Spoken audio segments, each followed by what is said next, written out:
Welcome everyone to Factory Town. You know, I've been streaming Satisfactory recently. I just finished a playthrough of City Skylines. And I felt like, I've never really dove into this game. And I just played a little bit of the tutorial. Got a feel for the vibe of it. And it's actually way more factory than it is town. Oh, there's little choo-choo.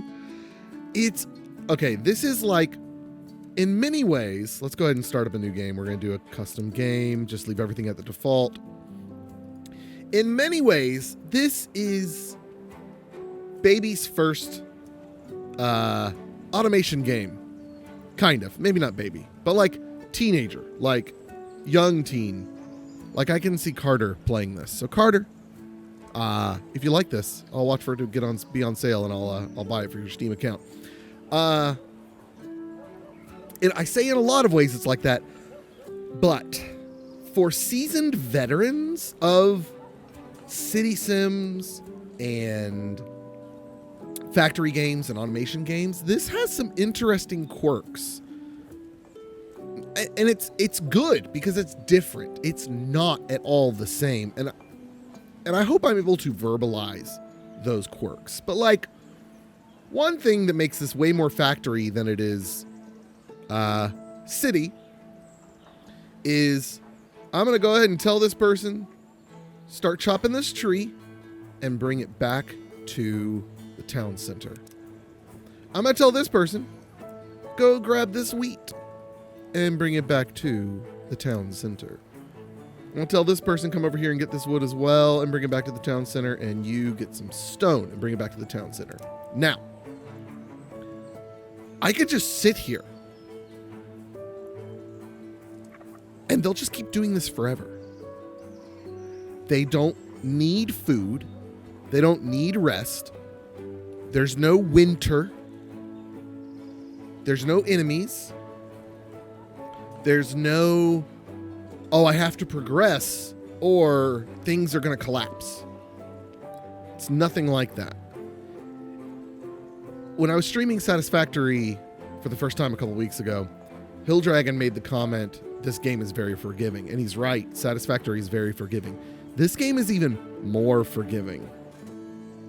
And I'll show you how forgiving in just a little bit when we go to rearrange some things. So that's all well and good.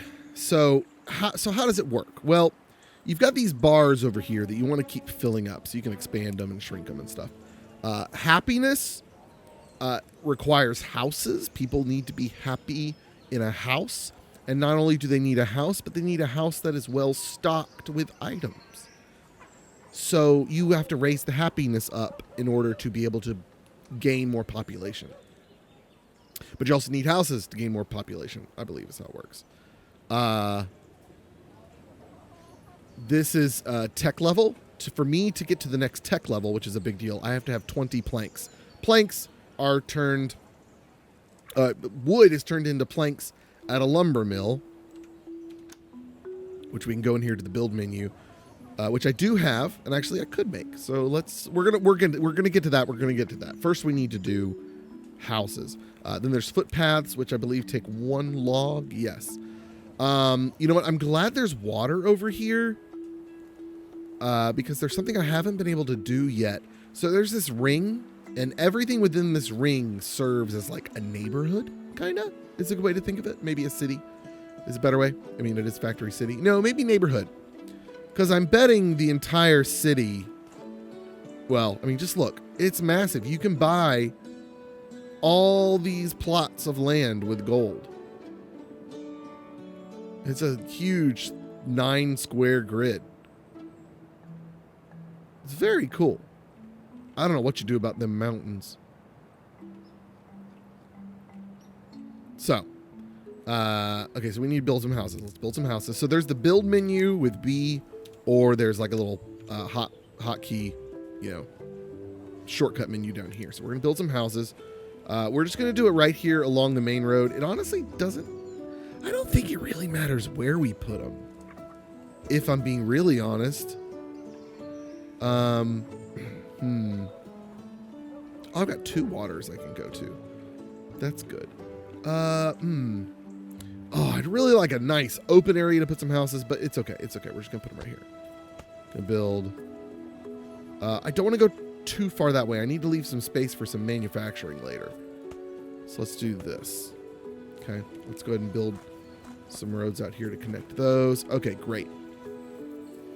So now we have houses.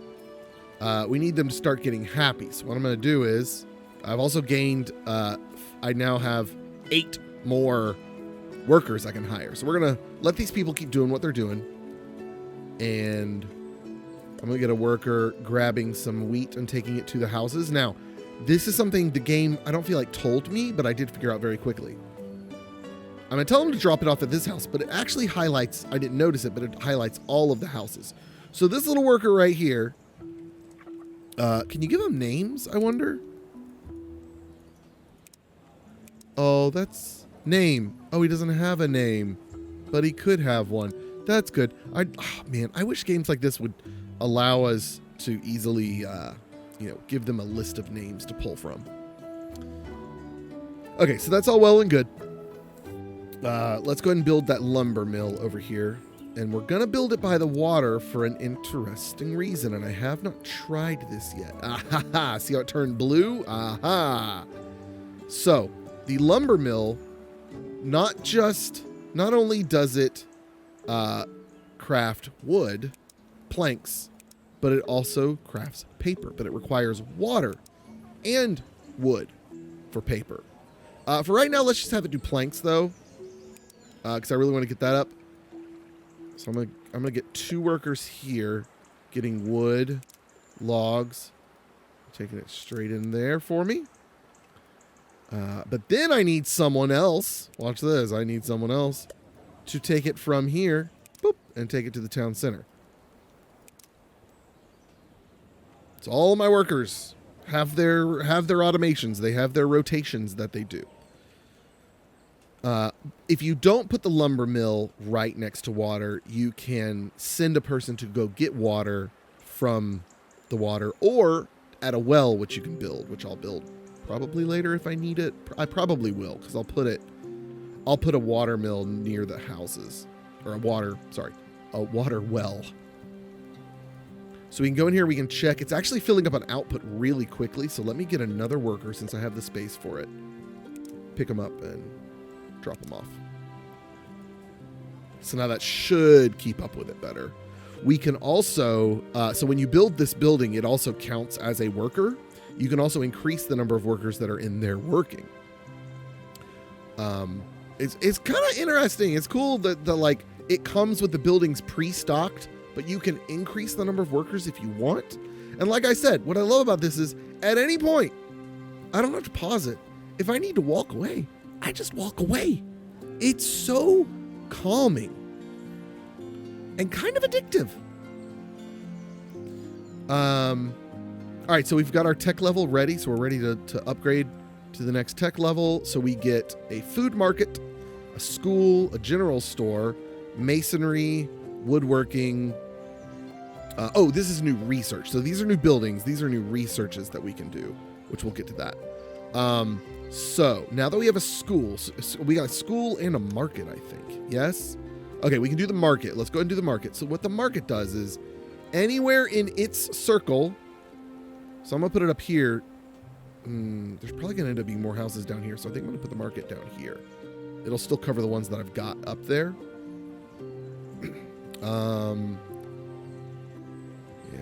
I wish we had more food close by. We've got apples down here we can grab. There's carrots up here as well.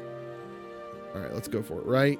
Right here. Boom. Okay, so we got a market. So now what we want to do is, let's pause. Let's have the wheat folks start grabbing from here and dropping off in there. Was there another wheat person? I can't remember. Yes, you grab wheat and drop off here. Now what happens is if I hover over the market, you'll see it highlights the houses and shows the happiness of the houses that it is delivering food to. So now, instead of my workers traveling to each house individually, they travel to the market, and then the market disperses it out to the houses, or I guess the houses go, the house people, I'm using air quotes, go to the market. This is a similar idea to what Banished does with its market, and I think Farthest Frontier as well. And so yeah, it's a quick, easy way to keep track of happiness. So we've got that in the market, but they also need water. Can we build a well yet? Yes, we can. Excellent. So let's go ahead and put a well here, and let's hire a worker to just go back and forth between the water and the water well and the houses. And we get coins every time they gain a happiness, and that allows us to buy things. Oh, there we go. Our happiness has now been raised. We can raise our population level. Now we get 4 more houses we can build. This is excellent. Okay, so let's go ahead and start building out a neighborhood this way. I think I actually want to demolish. Where's the demolish button? Here, remove block layer. Can I remove that path? Yeah, let's remove that path. So we're going to start building a neighborhood down this way. So let's go ahead and do houses. Oh, should I give a path there? No, they can go on the other side. 1, 2, again, 3, 4. I don't want to get too close to these rocks because I'm probably going to want to build a production building there. Eventually, these rocks will wear away. They do have limited resources, so this will be worn away and we can build more resources. Oh, look at that. The town center is ready for an upgrade. So we can upgrade this. This will increase maximum border distance, allowing more buildings to benefit from town bonuses. Boop. Which is super nice and super helpful. Right, so now over time, they've got all of the happinesses up to 2, kind of. They're teetering between 1 and 2 at this point. So I don't know if that means... Well, one thing it means is we could shoot more wheat at the market and shoot more... we could actually... let's get a worker... How many... Oh, we got plenty of workers to work with. So let's get some apples being taken to the market. Now, these folks have a long way to walk. I'm a little concerned about how much... we got a good bit of wood. Let's give them a road.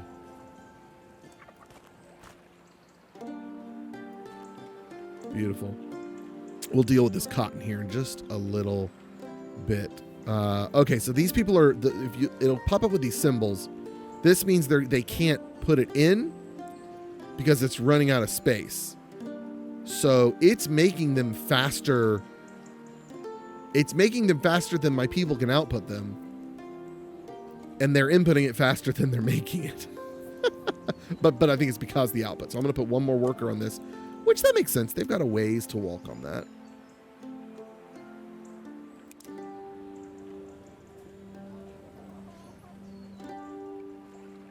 Oh, I just realized. Wait a minute. I don't want it to pick up water buckets from here. I just want it picking up planks. I bet that's one thing it was doing wrong. So you can tell it to pick up everything, or you can click on just a specific icon to say, I just want you to pick up this one thing. All right, there was a 3rd person as well.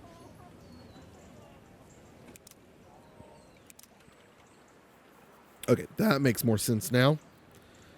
Okay, so let's look at our buildings, see what else we have that we can build. General store. Okay, so a general store is like a market, except it provides not food items, but like building items to everyone in its circle. Now, in theory, it'd be good if these circles were kind of the same, but pretty soon, I'm going to have some automation going on here with like conveyor belts.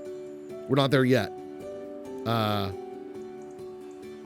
So what I'm going to do is I'm going to keep some planks going in there because I think I figured out that when I build things, it pulls from the town center, not anything in the general store. So you still need to feed the town center some? Maybe? I think anyway. So kind of like how I still have logs going in there. So I'm going to take 2 of these. We're going to have them pick up planks and just bring them right into the general store because that will increase the happiness of the houses. Because if we look in here, look at the happiness, we can see their needs. They've got 1 out of 1 water. So yeah, see, food, they're a little low on food. They're only halfway through food. They've got a little bit of hardware, clothing, medicine, education, which actually that'll be next. I think we'll do a school next. Oh, here we go. Population level increase. Beautiful. Let's do another set of houses here. 3, 4. The road going right here. We'll bring this one out further out here, especially as we expand the circle, hopefully. We can also go over here. Okay, so that guy's waiting on planks. So the planks are now actually slowing down a bit. So let's add another worker so that they can keep up with it better. Oh, you know why? Because these people aren't going as far. I've got 2 people going right next door with the planks. So I've got 3 people working at the lumber mill now. Also, the sound in this game is great. The music is really good. There's one song that constantly reminds me of Norwegian Wood by the Beatles. I haven't heard it yet, though, I don't think. Or I was talking over it and didn't pay attention. Okay, a house reached level 2. And you'll notice the houses also give us these red coins. That's just a different currency that buys us things. And what is this? Okay, that's cotton. We've got carrots up here. Okay. All right, let's look at the houses. Or buildings. I believe we can do a school. We can't quite do a school. We don't have enough stone. I could use another person or 2 grabbing stone. And it would not hurt to go ahead. Oh, I don't know what that screen was I was just on. Let's give them a road going out here to the stone. And they'll travel faster and pathfind to it better. I say that. They kind of didn't. Let's see if this helps them make up their mind. There we go. All right, let's check on the school. Okay, we can build a school now. So the school, I'm also gonna. Oh, but I don't want to get rid of the wheat. You know what? We'll just have to do some.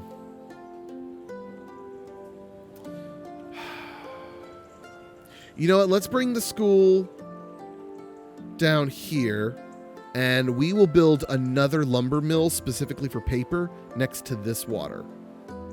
That's what we're gonna do, because the school needs paper. So let's go ahead and let's hire more people in here. Let's go back to the recipes and let's add paper to the mix. So now it's going to use logs and water to make paper. Now I don't know how it decides when to make what. And I think we're going to definitely need a few more lumberjacks out here, feeding that with logs because they are hurting. Oh yeah, it just alternates. That's good. Okay, so now it's going to build up on paper. So let's make sure we get someone over here to grab the paper and take it to the school. And as the school gets paper, it will give it to the houses and help educate them. They do homeschooling here. I don't know what the actual school building is. I'm just portraying how they taught me in the campaign or in the tutorial. Now what I'm wanting to watch for is, are they going to run out of, yeah, they're going to max out on the paper space. So let's get another person grabbing paper and going to school. You know what? We don't need both of these doing planks to this because it's literally right there. That doesn't make sense. So let's have you grab paper and take it to the school as well. Because that's a long way to walk. They're going to fill up on that paper. Whereas the planks is gone in 2 seconds. And the water is infinite. That's awesome. Before I was having to have a person load it from a well. Fantastic. And I haven't really shown you yet, but you can rotate the camera and stuff. It's got a nice tilt shift effect to it, which is pretty handy. You see the clouds off in the distance. And normally I'm not a huge fan of the tilt shift, but let me show you why I am on this game. I did not like how it looked when I turned it off. Where is it? Oh, there's right there. Oh, actually, it's not so bad in the game. On the main menu, oh, there it is. The black outline on the mountains looks a little funky, but it's not so bad in game. Never mind. We're going to get rid of that. So, anyways, that is Factory Town. And I like it. We're going to play it for a few more episodes, see how far we can get. And we'll see you guys next time. Thanks for watching. As always, adios. Goodbye.